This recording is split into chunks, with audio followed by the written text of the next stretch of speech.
आज चंद्रपूर महापालिकेसंदर्भात एक महत्त्वाची बैठक नागपुरात आहे. त्या बैठकीत काय निर्णय होणार आहे? नाही, साधारणतः फक्त चंद्रपूर नव्हे, या विभागातल्या चारही महानगरपालिका, त्यामध्ये चंद्रपूर, अकोला, अमरावती आणि नागपूर अशा आज दिवसभर बैठका आहे.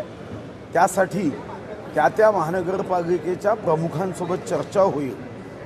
त्या ठिकाणी जी प्रभारी आहे, जसं चंद्रपूरचे प्रभारी चैनसुख संचेतीजी, श्री अशोक नेतेजी व आम्ही एक 5-7 लोक असं चंद्रपूरची बैठक होईल.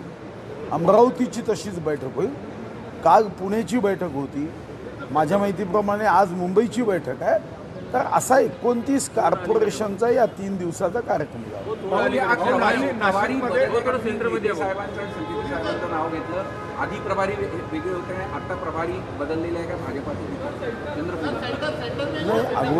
अगोदर चंद्रपूरमध्ये ज्यांना प्रमुख म्हटलं होतं ते मला वाटतं की घुग्गुस नगर परिषदच्या दृष्टीने म्हणतात. भाऊ, नाशिकमध्ये प्रस्तावितांना डावलून भाजपमध्ये नवीन लोकांना प्रवेश दिला जात आहे आणि त्यांना तिकीट देण्याचं चाललं आहे. त्यावरून नाराजी नाट्य मोठ्या प्रमाणात नाशिकमध्ये रंगताना दिसते आहे. आज बातमी नाही आहे का काही? सुधीर भाऊ, तुम्ही जे म्हणताय की चंद्रपुरात ज्यांना आधी प्रभारी म्हणण्यात आलेलं होतं ते फक्त घुग्गुस नगर परिषदेच्या अनुषंगाने प्रभारी होते, त्यांच्याबद्दल आमच्यापर्यंत अशी माहिती होती की चंद्रपूर महापालिका आणि निवडणुकीचे प्रभारी होते. आमच्यापर्यंत ती माहिती नव्हती. पण मला जे सांगण्यात आलं आहे, श्री उपेंद्र कोठेकरजींनी आज सांगितलं की चैनसुख संचेतीजी ज्यांनी मुलाखती घेतल्यात आणि अशोक नेते हे त्या बैठकीत उपस्थित राहतील आणि ते पक्षाचे निवडणूक प्रमुख आणि प्रभारी म्हणून. किशोर जोरगेवार निवडणूक प्रभारी नव्हते कधी? मला माहीत. सगळ्यात महत्त्वाचं, आपण मुंबईला पण गेले होते, जे नाट्य झालं होतं, त्यानंतर बऱ्याच भेटीगाठी घेतल्या मुख्यमंत्र्यांसोबत. नाट्य हा शब्द योग्य नाही. नाट्य काही जागे नाही. असं आहे की मी आग्रहपूर्वक पहिल्यांदाच नव्हे, या भावना पक्षाचं अध्यक्षही राहिलो आहे, या पक्षाचा महामंत्री प्रदेशाचा राहिलो आहे, या पक्षाने मग भरभरून दिलं तर नेहमीच मला वाटतं की या पक्षाचं चांगलं व्हावं. हा पक्ष असाच जनतेची सेवा करत राहावा. आम्हाला तर हेच शिकवलं आहे, मैं रहू या ना रहू भारतीय रहना चाहिए. म्हणूनच आम्ही काम करताना जीव ओतून काम करतो. निवडणूक जिंकणं हे आमचं बाय प्रॉडक्ट आहे. जनतेचं हृदय जिंकणं हे आमचं मुख्य काम आहे. आता हृदय जिंकायचं असेल तर निवडणुका जिंकणं हे बाय प्रॉडक्ट असेल तर त्यासाठी जर कुठं आपल्याला दोष वाटलाच तर तो चर्चेतून, संवादातून लक्षात आणून द्यायचं, तो दुरुस्त होतो. ही चर्चा मुख्यमंत्र्यांसोबत तुमची भेट झाली, त्याच्यानंतर हंसराज अहिर आणि किशोर जोरगेवारही भेटले. चंद्रपूरमध्ये जे काही डायलॉगचा अभाव होता तो आता विस्तारला. कार्यकर्त्यांना काय सांगणार? नाही, डायलॉगचा अभाव कार्यकर्त्यांमध्ये कधीच नसतो. कार्यकर्ते बिचारे, तो तर या पक्षाचा आत्मा आहे. त्यांच्या विना तर पक्ष हा अपूर्ण आहे, अधुरा आहे. कार्यकर्ता आहे म्हणून आम्ही विजयाची उंच उडी घेऊ शकतो. पतंगाने जर धाग्याशी नातं तोडलं ना तर पतंग मग कधी भरकटेल असं सांगता येत नाही. त्यामुळे कार्यकर्त्यांमध्ये तर तो मजबूतपणे पक्षासोबत उभा आहे. कुठं काही डायलॉग नेत्यांमध्ये कमी असेल तर ती पक्षाची जबाबदारी आहे. पक्ष त्या दृष्टीने प्रयत्न करतो. शक्ती मिळाली तुम्हाला मुंबईतून वेगळी चंद्रपूर करता?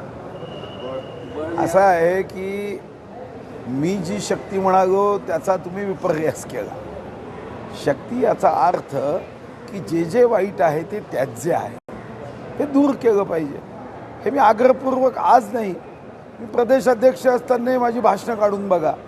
जो मुद्दा मी आज मांडला तो प्रदेशाध्यक्ष असतानाही मांडला, 2013मध्ये षण्मुखानंद हॉलमध्येही मांडला आणि तोच मुद्दा शेवटच्या श्वासापर्यंत राहणार आहे. परिषदेत झालेलं नुकसान ते आता पालिकेमध्ये भरून काढू असं मुख्यमंत्री म्हणाले होते, तसं काही शब्द तुम्हाला मिळाले का?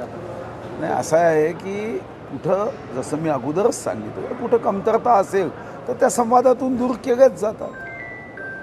पण मी कार्यकर्त्यांशी जो संवाद माझा आहे तो पुढेही असाच सुरू राहणार आहे आणि पुढेही मी फिरणार आहे.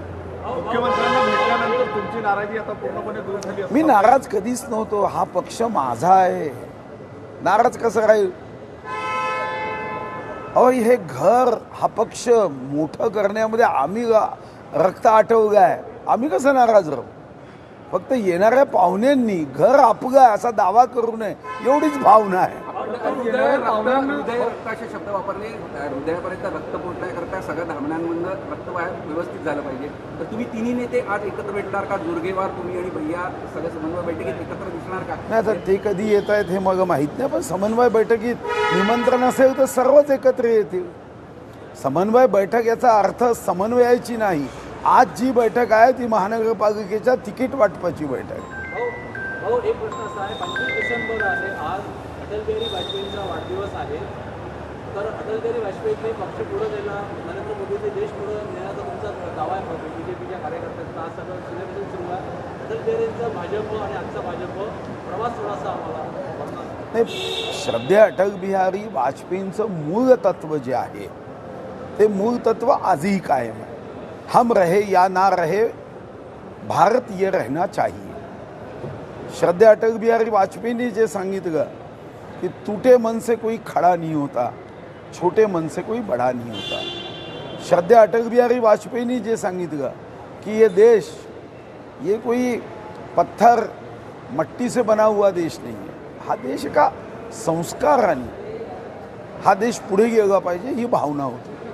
मला वाटतं की आजही तीच भावना घेऊन भारतीय जनता पार्टी काम करते.